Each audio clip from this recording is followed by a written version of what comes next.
land as the first people of this country always was, always will be Aboriginal land. And particularly, I want to recognise that Aboriginal and Torres Strait Islander people suffer more from homelessness in this country than many other groups. And despite the fact that they have owned this land and it's been stolen, they're still experiencing the impacts of colonisation. And many of the people on this call and the organisations we represent seek to change some of that injustice. In terms of what we're looking at, we want to respect and recognise and value the many people who have experienced and are experiencing homelessness in New South Wales. Your knowledge and wisdom are central to everything we do. In terms of what we're doing today, I mentioned that we're going to be recording this meeting, and we are going to be making that available to everyone that would like it. If you wish to get a copy of the recording, you can go to our website in a couple of days after this event, or alternatively, you can email admin@homelessnessnsw.org.au. That's admin@homelessnessnsw.org.au. In terms of the housekeeping for this session, it's going to be pretty simple, where you're going to be raising your hand in the function at the top of your screen, your Teams screen, if you wish to make a contribution during the presentation. But don't worry, we're going to be having a long session at the end for Q&A, which is going to come directly from you. You can use the chat to help you ask some of those questions if they're coming up during the middle of a presentation, but you can use that chat at any time to show your agreement with the questions that are coming out from other people, or to ask for further clarification from our speakers. We'll make sure that that gets to them while they're up there presenting. We'd ask that you mute your microphone during this session. It sometimes can be quite distracting when we hear background noise. So if you're not talking, if you could mute your microphone, that would be great. We're going to respect the timing of this meeting, so we are going to be ending on time at 11 o'clock. And if you have any technical issues, just let us know in the chat and someone from Homelessness New South Wales will help you out. With that, we're going to move to our excellent presenters today, and that's Kim Campbell, the Director of Homelessness Strategy at Homes New South Wales, and Emma Nicholson, Executive Director of Homes New South Wales.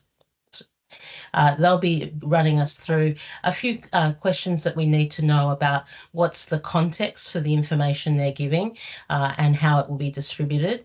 And then they'll be going through and answering some of your questions and answering those questions for the group as a whole. No question is too simple or too stupid in this forum. Please feel free to ask whatever questions you've got available. And with that, I'm just going to pass to Kim, who's going to start us off from Homes New South Wales about some of the probity questions that we've got to deal with today.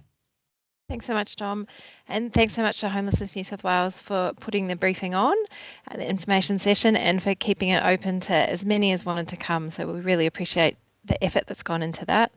So I do have some housekeeping issues around probity. So we do have a probity officer joining us today. They're from an external firm that manages probity. We pay them as a service. They are not part of government, and they have an officer from their firm joining us today. That's Damoni Bishop. She's in the room with us, and I've checked she is here.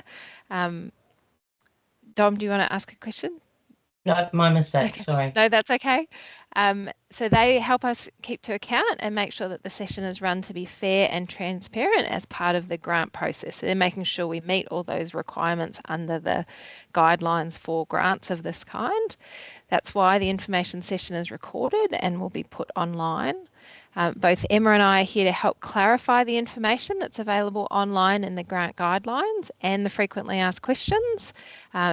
Some new ones got uploaded yesterday, and we're going to keep uploading those. We're obliged to answer questions in line with that information.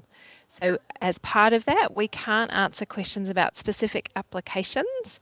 And so we hope that in the way that you frame your question, that you make it as broadly applicable without specifically talking about your own application, so that we can answer it and answer it to the best of our ability, but we are required to not respond to specific information.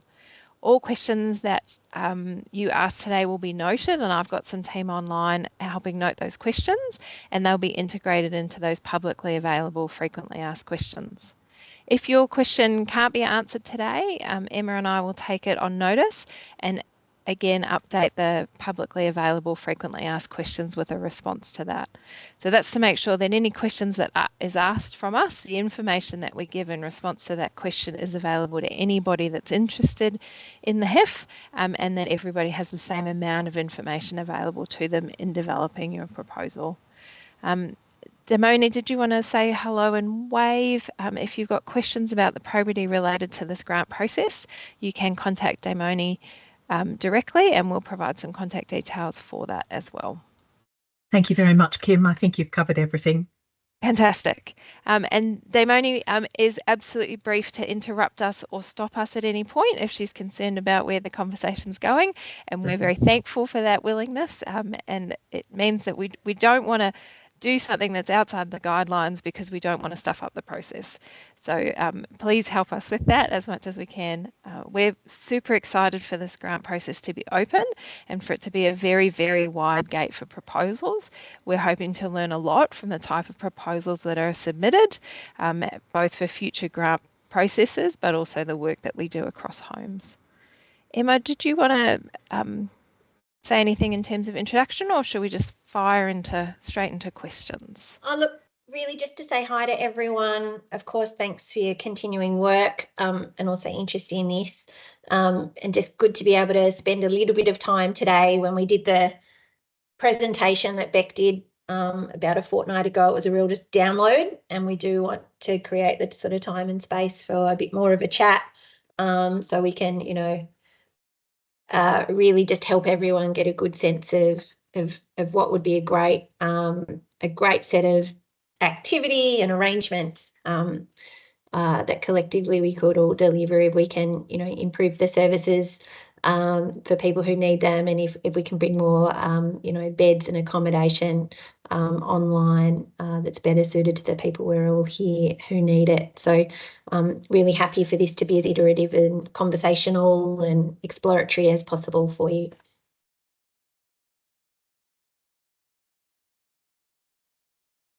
Thanks, Emma. I might just do the 2-minute intro of the programs again, just so that we're clear what we're talking about in terms of the Homelessness Innovation Fund grant programs. There are 2 separate programs operating. One is the Reforming Temporary Accommodation Program, and the other is a Service Reform and Innovation. That's the very wide open door. There's separate guidelines for those 2 grants. There's aligned but separate assessment criteria. The eligibility for both is the same, to be an accredited SHS provider or registered CHP or Aboriginal CHP, either through national or local scheme, or be in the process of achieving registration or willing and able to achieve accreditation as an SHS. The offering is the grants are to be spent within 12 months of being awarded, and to be spent on the things outlined in the guidelines. And the mention in terms of, we've had lots of questions about caps. The Reforming Temporary Accommodation has a suggested cap of $500,000 per grant, but it does also indicate that the way that temporary accommodation operates, we are willing to pay a nightly fee for anybody that's booked into that accommodation, as we do currently with our commercial providers, and that's outside of the grant. So that nightly fee would be a service fee paid directly to the provider, as we do currently to commercial providers, and that is on top of, in addition to anything awarded through the grant process. There is no suggested cap for the Service Reform and Innovation program, but it is reminded that it's very clear in the guidelines that we are looking for the widest possible impact for the limited funds we have allocated to this grant program. There's my opening spiel. We are really looking forward to answering as many questions as we can. So if you've got any questions, just raise your hand or put it in the chat.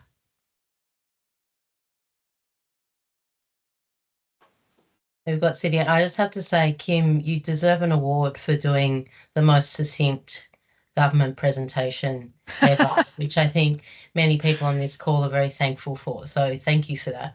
And we'll go to Cindy and then we'll go to Alex. Cindy? Oh, hi. I just wanted to make sure HIAP's included because it's not mentioned for eligibility. It's an accredited SHS. So if you meet that eligibility, that's fantastic, or willing and able to achieve that SHS accreditation, and the information about what SHS accreditation entails is available on a number of websites that are linked to in the guidelines. Thank you. Great. Alex? This is Kerry from Young Crisis Accommodation Centre. I'm joined by Alex and Sue. We just had a question in regards to, it's very specific to our service, I suppose. So we work alongside a charity that do a lot of our building and providing of crisis accommodation. I'm assuming, though, by the sounds of things, that us as the SHS accredited service would need to complete the application, the grant application, rather than the charity that... Yes, so the lead applicant needs to meet those eligibility criteria. We absolutely welcome partnership and arrangements, but the lead applicant does need to meet those criteria, either currently accredited or willing and able to achieve that accreditation. Yeah, and a partnership with our charity, what would that look like as far as being eligible to work alongside this charity who would actually take the lead on the build and things like that, should it be successful? I would say that there's a variety of ways that partnership could work, and some of that is explained in the guidelines. It would really be up to you in terms of contractual arrangements for that partnership. Yeah, and the capital expenditure, you said there 500,000. If this project was beyond that, is that this grant not necessarily then designed for anything above that $500,000? Is that a cap on capital expenditure? So to clarify, it's a cap. It's a suggested cap on the grant. We're not saying what it needs to be spent on, and for a fantastic proposal, we may consider ones beyond that. That's why I keep referring to it as a suggested cap. There is the other grant program that is separate to that as well. Emma's got a response in those lines as well. Yeah, one of the things that many in the sector would be aware of is earlier in the year, the Commonwealth Government made a commitment around $1 billion nationally for what's called the National Housing Infrastructure Facility. Women and children leaving domestic and family violence and youth program. Yeah. It's been recently out consulting on what its investment mandate will be for that, and we're expecting that to come out soon from the Commonwealth. And that's a program where there are grants of dollars plus loans, where HIF proposals might do well to think about bundling those opportunities, or certainly on the New South Wales side, as we receive proposals, we will absolutely be talking to the Commonwealth to be saying, we're getting proposals that look a bit like this. We think they'd be really suitable for this NIF grants and loans arrangement, and we'll be trying to work with the Commonwealth to make sure that good proposals can be considered in that way. So we're still got to work out the mechanics because the Commonwealth hasn't issued its final NIF and do you know when, any idea on when that might be? It's meant to be soon, but I'm not sure how soon. So, maybe I think they're intending before the end of the year, but there's no official timeline. Okay. But having said that, as we will receive proposals as well, of course, we will be thinking about, is there any other way good proposals can be enhanced or better supported or, linked up. We really want proposals to be, as good as they can be. But yeah, just everyone here should keep an eye out on what's called the NIF Women and Youth program when it comes out. And of course, Homes New South Wales will be talking and keeping your peak bodies informed about that as well. Would it be suggested then that we go ahead with the grant application that's due, for the current HIF funding? Would it be suggested then that we complete the grant application for that and then wait for the NIF funding to come and we're sort of automatically, How does that work? That's right. So everyone here, if the first round of the HIF happens first and the Commonwealth hasn't put its program out, just get your projects into us. And we've had this before on other Commonwealth programs with the HIF and accelerator payments and other sorts of initiatives, where we just really try and work out. We get everyone to make their proposals, submit their proposals in the first instance, and then if there's other opportunities, we'll work flexibly to accommodate them. So yeah, definitely don't sort of wait, but it would be good in people's proposals to be saying, we think our project also would lend itself well to, the NIF, if that's the case, so that we know what we're looking at, and if your organisations have that kind of appetite as well. Some organisations might just want to do a simple proposal and not have anything to do with those other arrangements. So just a few points of clarification. NIF stands for NHIF, National Housing Infrastructure Facility. And so that's a Commonwealth-run program. And the process that Emma's talking about, where we learn and we also provide advice to Commonwealth from the types of proposals we get, that's a process we do with all of the grant and funding programs we go through. We really do use them as a learning tool for us in terms of what's viable and what's helpful in the sector. We do that with our HIF process, so the Community Housing Innovation Fund as well.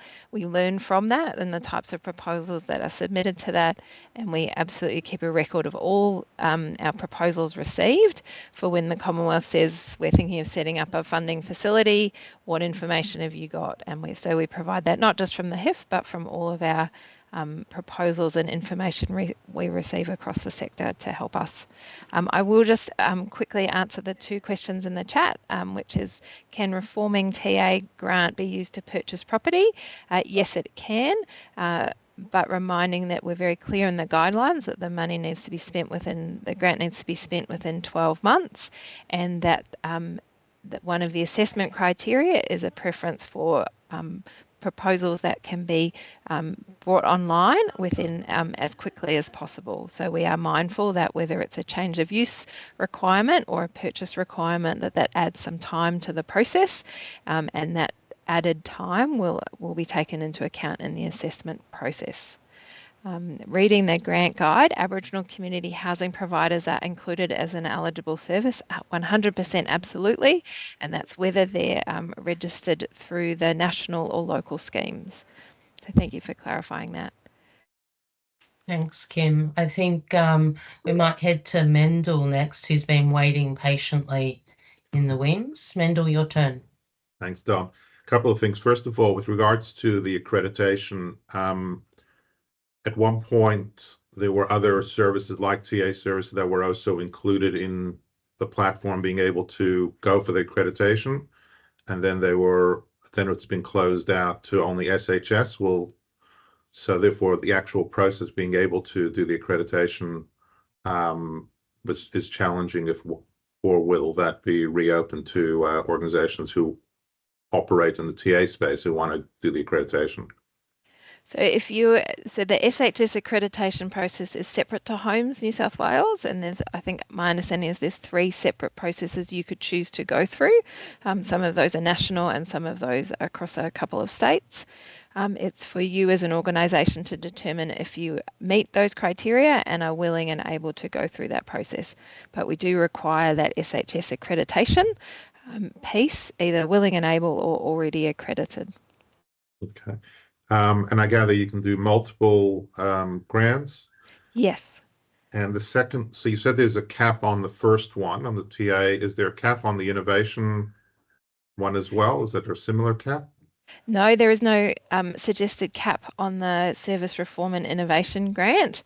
For both of them, though, we do remind everyone that allocated for this year is a portion for this year out of the $100 million amount is a $30 million fund over the 12 months that the fund grant programs will be open.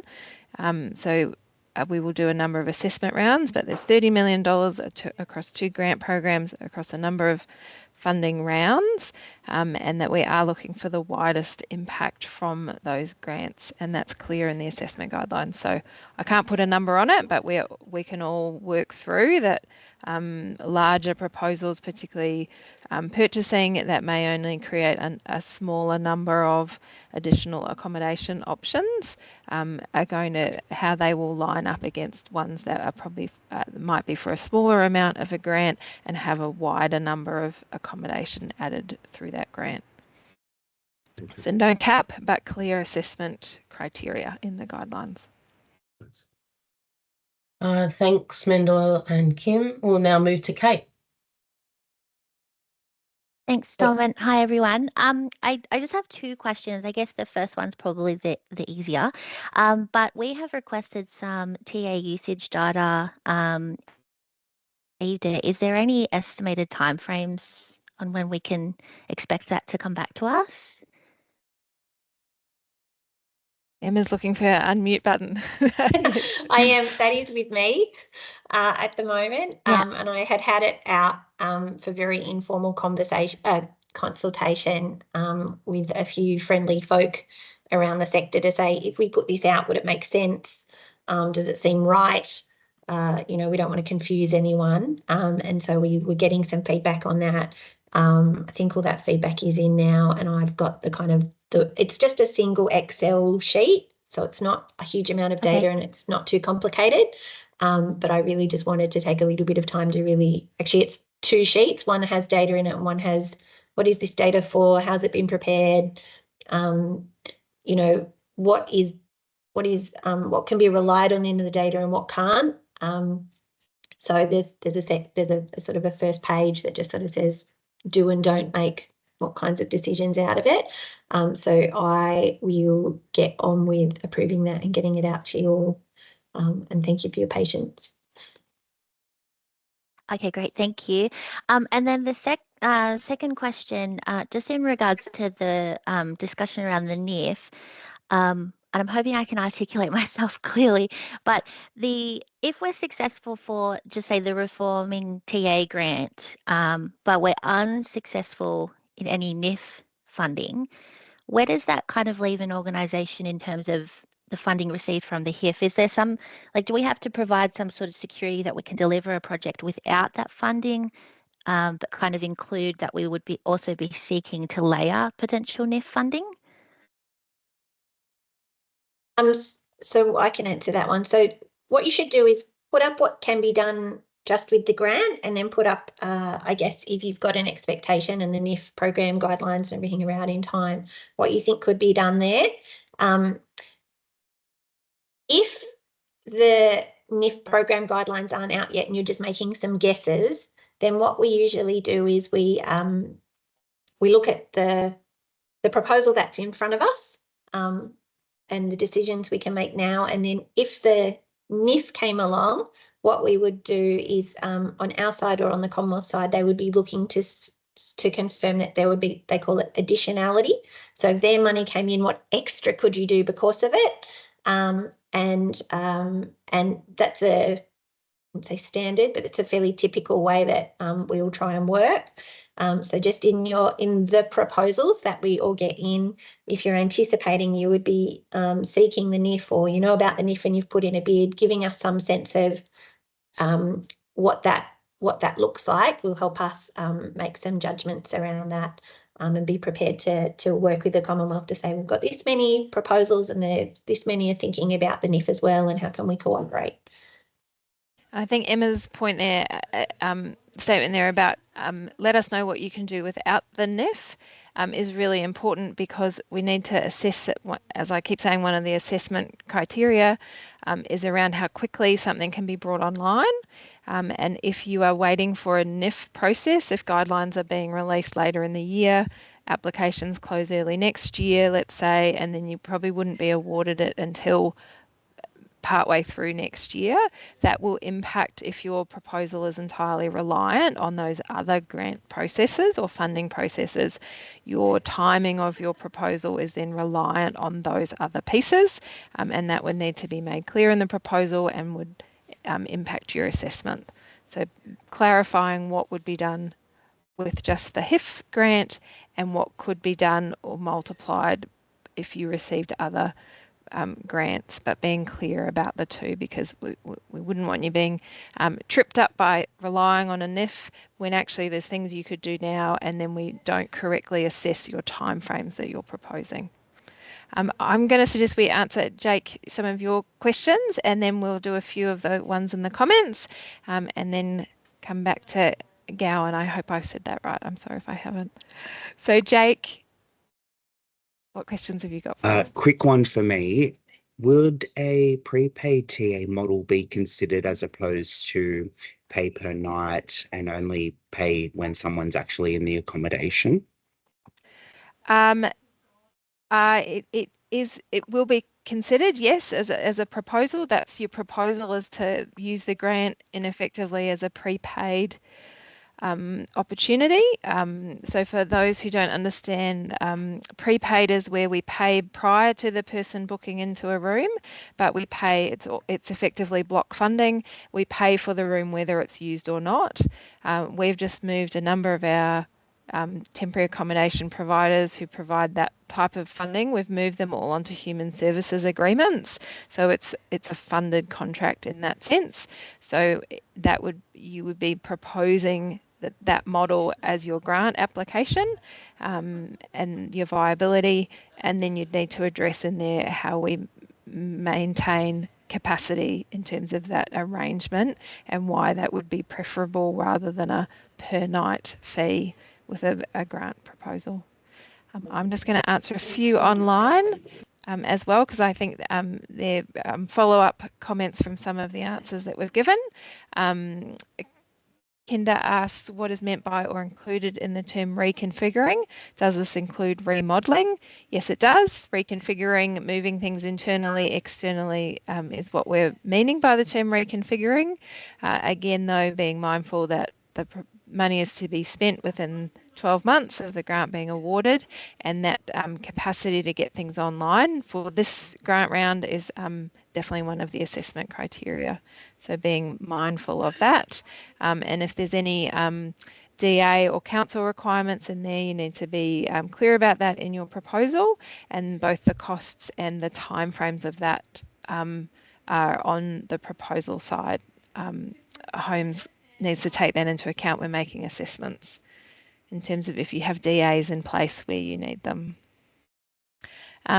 Understand the Reforming Temporary Accommodation Grant is a 12-month grant. This question's from Stuart. Are there opportunities for funding beyond the 12 months? No, there aren't. In this, it's not a recurrent funding or a multiple funding. Both grant programs require that the grants be spent within 12 months of being awarded, but there is no limit to the number of grants of proposals you place, and we are expecting there to be some, particularly in the service reform and innovation, as we say in the guidelines, we are expecting there to be a number of follow-up proposals. We're not committing to award those based on previous awards, but we absolutely would consider smaller grants in early rounds to test out something or to establish something, and then for grant proposals to be received in later rounds to expand that or turn it into business as usual. Michaela, you've got a question about the contribution for TA. I'll just very quickly say that's a separate process, but there's some fact sheets available about how a contribution to TA is calculated. That's entirely received by Homes New South Wales in an arrangement with the clients placed in TA, and is not really a part of how TA is operated now by providers or supported TA providers. And Tracy, can we apply for the same project across both grants? Yes, because they do have slightly different assessment criteria. So yes, you can. You can put in as many proposals as you like. You could have one proposal that has sort of layers to it, and you want to put in a proposal at the smaller side of it, and put in a similar proposal for an expanded or platinum version of it. You're very welcome to put in as many proposals as you like, and to both, and we're very clear that if your proposal for an early assessment round is unsuccessful, please use the feedback that we'll provide following those assessment proposals to resubmit the proposal in later rounds. We're very open to that and really appreciate the work that goes into that. Thank you. And Mendel, there is a comment there from Michael for you. around discussing SHS accreditation. And just to answer Kinder, and then I'll come back to you, Gowan, if successful, are there measures being put in place to ensure that there aren't any delays in getting the funds? One of the reasons we're using the Smarty Grants process is because the contractual arrangements around getting the money out are very established and well used and well known, and so it does speed up the entire process in terms of those grant contracts and what needs to follow, and then delivering the money. So that's our preference for using the Smarty Grants process, and so we don't expect there to be any delays. Gowan, hello. Hello, Am I saying Kim. that correctly? You are. You're Okay. doing beautifully. Most people don't get it right, including my family.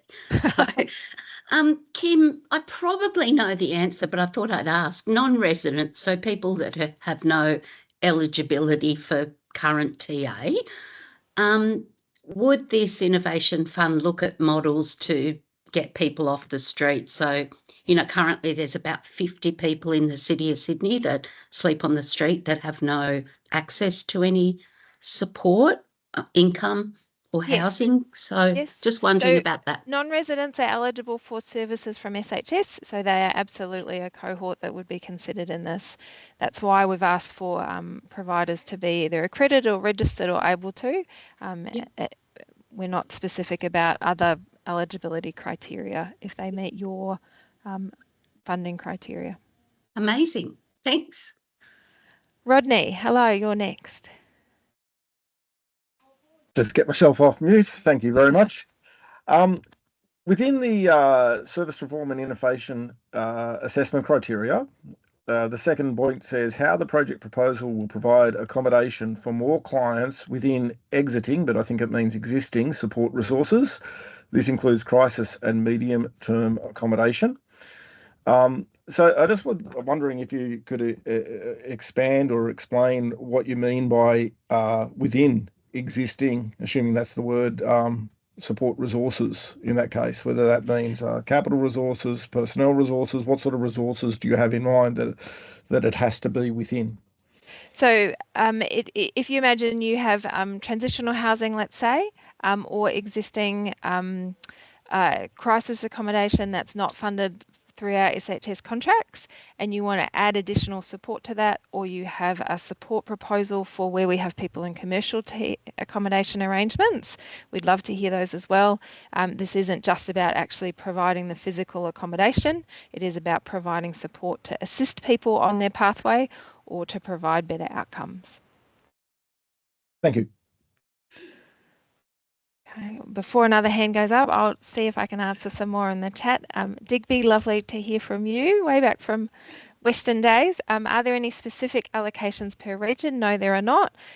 We haven't provided any specific allocations for regions or cohorts. It really is a very wide open gate at this point. What are the expectations for co-contributions? Deborah, co-contributions is a completely separate process. It's an arrangement between clients and Homes New South Wales in terms of how they engage in our crisis and temporary accommodation. So I don't think co-contributions is relevant to this conversation about grants, but we're certainly happy through Dom and your peaks to answer further questions in terms of your SHS provision. Emma. Kim, can I just jump in? Maybe just the clarification around co-contributions. Is the question about client co-contributions, or is it about Yes. what the service or the partner services and organisations can bring and co-contribute to the grant? Thank you. Yes, I have co-contributions in TA completely on my mind, and it's likely it's not related to that. Thank you. Deborah, Sorry, you I've asked just the question. Yes. I've just taken myself off mic. I think it's more around service co-contributions for this question. So in terms of a grant, one of the things we've said is we're very much looking favourably on co-contributions along with the grant. So what can add to what's being produced by the grant?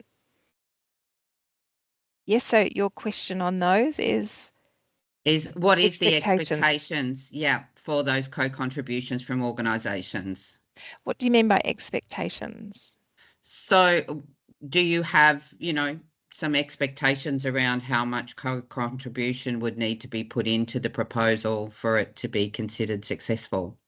No, so we've outlined clearly in the guidelines that we want to consider all manner of contributions, so not just necessarily finances, but in-kind services, property being made available, all sorts of contributions, and that it really is relative to the grant being asked, but also the size of the provider. We don't want smaller providers or those without, say, property available to feel like that they are not meeting some criteria for the contributions. So we have kept that very wide and very broad in terms of we don't have set expectations about what those contributions would look like or the size of them. It is relative to the grant and relative to the provider making the proposal. Thank you. Kim, do you want to answer a few more of those questions in the chat? Yeah.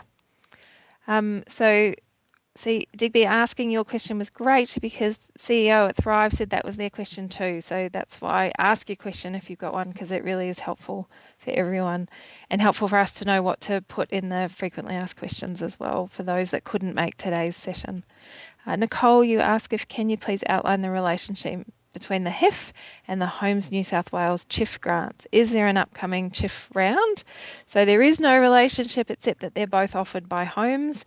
The CHIF, we are expecting further rounds of it, but we have no details yet on when or if there'll be any changes to previous guidelines.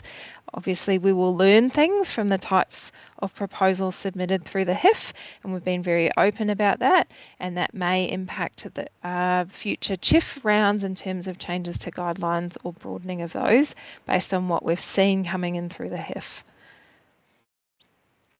Kate asks, is the split of the 30 million over the two grant programs equal, approximately 15 for reforming TA and 15 for service reform and innovation?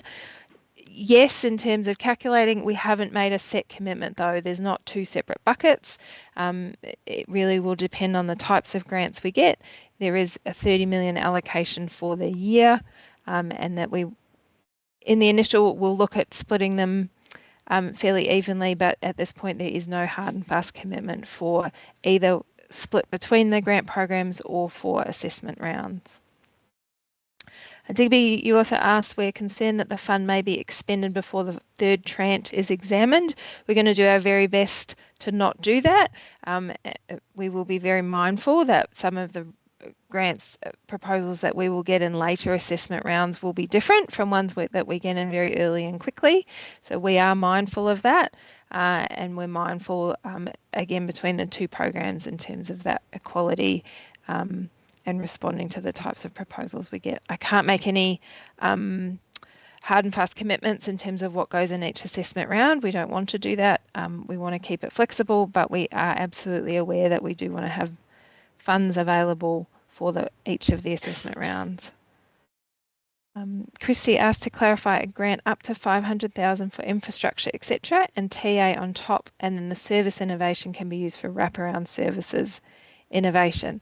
That would be one way to package it up, yes. So a nightly fee is available outside of the grant program, and you would include that in your proposal in terms of outlining the viability of the service. And that for the reforming TA, the maximum amount that it will be considered is up to 500,000 per application. I'm reading that directly from the guidelines. I've got my wording right. Thanks, Jess. But unless there are exceptional circumstances, and yes, as we said, there's no restriction between applying for different things across the two programs or for the same thing but meeting different criteria. So something that you might need to address in the if you applied for some capital works or other grant through reforming TA program, but we're dependent on running that service on receiving grants in a separate program, you would need to identify that, I think, in terms of the viability of the service. And as we've outlined in the guidelines, we do need everyone to be aware that this is not recurrent funding, and that we're hoping for some flexibility in those building use over time. We're talking over years. We are all hopeful that all of our efforts will mean that we're not in a homelessness crisis for years and years to come, and therefore the demand on TA and the amount of money that we're putting into that end of the system is lessening over time. And so we do want some acknowledgement of that flexibility or viability as the crisis moves, as we work through the crisis, and therefore aren't needing to purchase as many beds or nights for emergency accommodation. Thank you, Cindy. Yes, Deb did mean co-contribution. So thank you all for helping me clarify that, and for Emma for picking up on that. And Mandy asks, providing a comparison for a nightly rate compared to existing cost to commercial providers, is there an average nightly rate that will be provided so we can compare what we are offering in the grant? I think that will come with the TA data that we're releasing. I can't give you a number though until we've released that. But you can certainly, we pay commercial rates. So in your area, you can use some publicly available information to understand the nightly rate for general commercial providers. And you know that we generally go with, unfortunately, 2 and 3 star rated motels. So that would help you in terms of guidance for what we're currently paying. But we will release that information when we're comfortable that the TA service usage data we're releasing is helpful and accurate enough to be usable. So we will get that out as soon as we can, once we're comfortable with it, and we will include in that some information on average nightly costs. Thanks, I think Kim. I've got to the end of the questions. Yes. Yeah, I just might check in with people just to give people maybe 30 seconds now to gather themselves and think of any further questions or comments they wish to make. And I will, Jess is in my team giving me words online, which is fantastic. So for those, I'll read out the co-contributions wording from the guidelines, which might help stimulate some more questions. Attracting co-contributions from the sector. Co-contributions could be in any form, including case management support, land, properties, cash or equity, debt, tax concessions, philanthropic donations, reduced or avoided costs, or in-kind contributions. And while the value and quantum of co-contributions will be one of the factors assessed, it will not be the only criteria. And this is to ensure that small and large organisations can participate equitably. And also to clarify, if you put in an application for both programs, they will be assessed on their own merits against the relevant guidelines in the separate programs.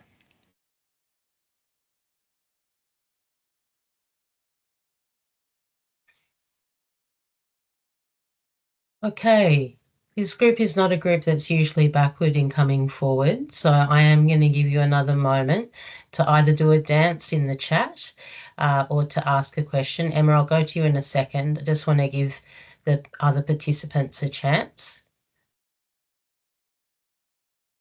I think we've got, I might go to Laura and then we'll go back to you, Emma, if that's all right. Thank you for the dancing in the comments. Laura. Hi, thanks. Just got a question further to the one from before about the prepaid nights. So we are considering this for our application. Just curious, are you expecting, like if we were to apply for that, are you expecting that that could comprise the proposal, or would you like to see some support alongside that? Like if that was the whole of our proposal to use some new property we have and for prepaid nights of TA, would that in your, constitute a well-rounded application, or would you like to see supports around that as well? As we've said in the guidelines, our preference is for support to be provided for people who are in crisis accommodation, whether that's our commercially provided or purchased TA accommodation or in the accommodation that you provide. And we have also been clear in the guidelines that our comparison is to our supported TA providers in terms of the level of support they provide. That's kind of our benchmark. And the costs associated with that, the commercial rates associated with TA. So where we're paying a certain amount for a commercial provider, we would be expecting more support than that for a lesser per night rate. I will clarify my understanding, and we'll definitely get some more information out in a frequently asked questions on this to clarify around prepaid. My understanding is that if you made a proposal for a prepaid arrangement, that would be within the grant, because the commitment to a nightly service fee is outside of the grant, but it is entirely to be post-paid, in that paid once we'd booked a person into the service. So any prepaid proposals where you would like to receive the money irrespective of how many people are booked into the service to guarantee a certain number of rooms, that would be considered a piece of the proposal and part of the grant that would be awarded. Thanks, Kim. I think something's happened and there's been a flurry of activity on the chat, which is always good. So Emma, we'll come back to you again in a little bit. We might just do the chat quickly. I just noticed, Kim, there's one that we missed, which was from Christy. It says a grant up to 500K for infrastructure, temporary accommodation on top, and then service innovation can be used for wraparound services innovation. Is Yes. that possible? Yes, so that was the answer I gave around that the TA on top is the nightly fee. So you'd include that in your grant proposal for reforming TA. If you wanted to also propose support or service through the Service Reform and Innovation Grant, that can be a separate proposal, but acknowledging that we assess the proposals separately based on the individual assessment criteria for each grant program. So we wouldn't be seeing that you have offered the support through one grant program and the accommodation through the other, because we're assessing them very separately based on those independent assessment criteria. So you would run the risk, if that was the proposal, you would run the risk of being awarded one and not the other because they meet the assessment criteria or are weighted highly according to one, but then not the other, and then I don't know what you'd do. Yep. And then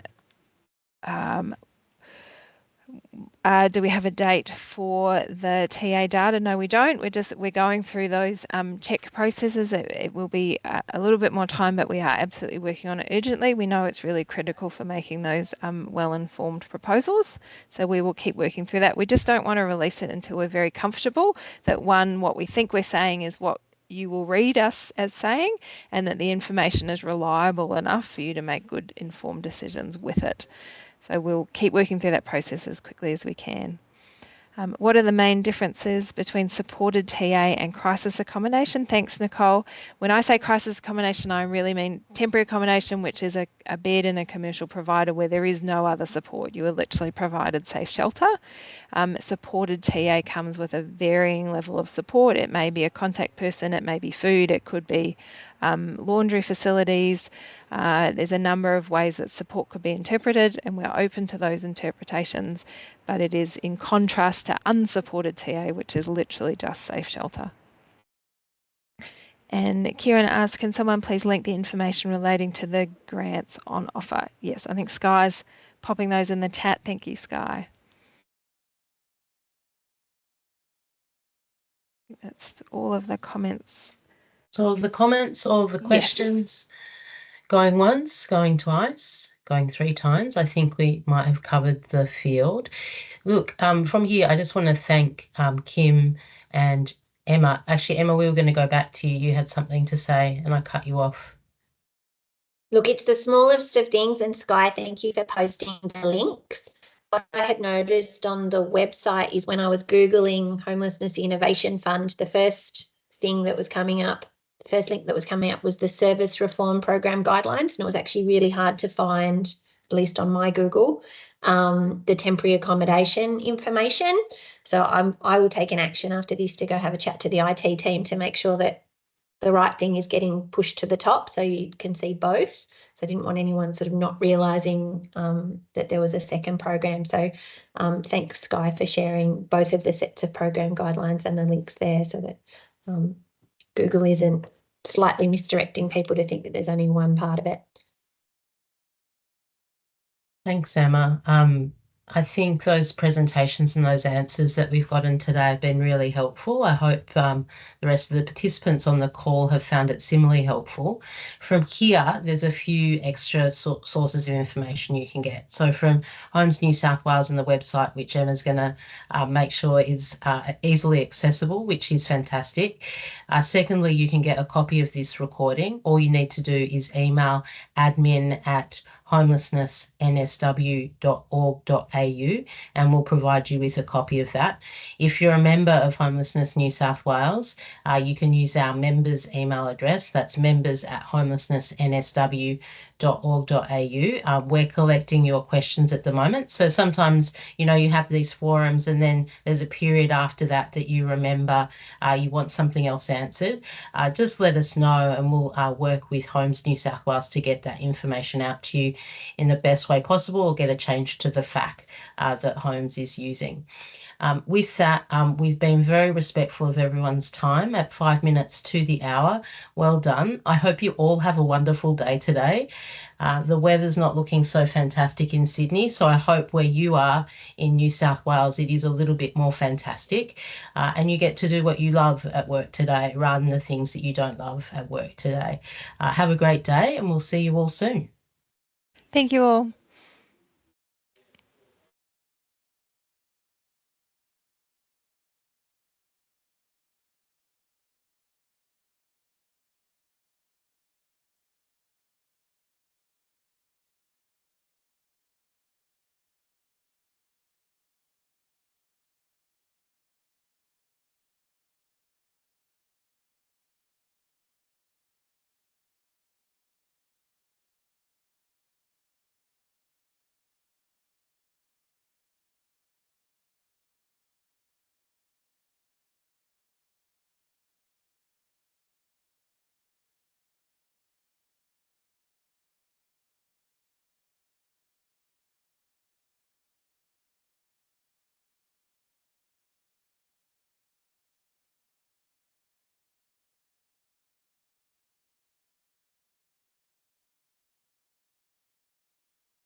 Just give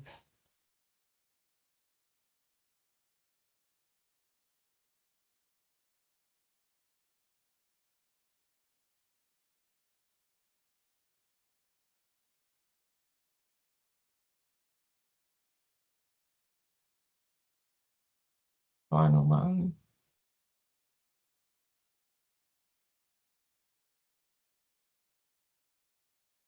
Awesome. That's it. Kim, you're a great presenter. Oh, thank you. It's Very really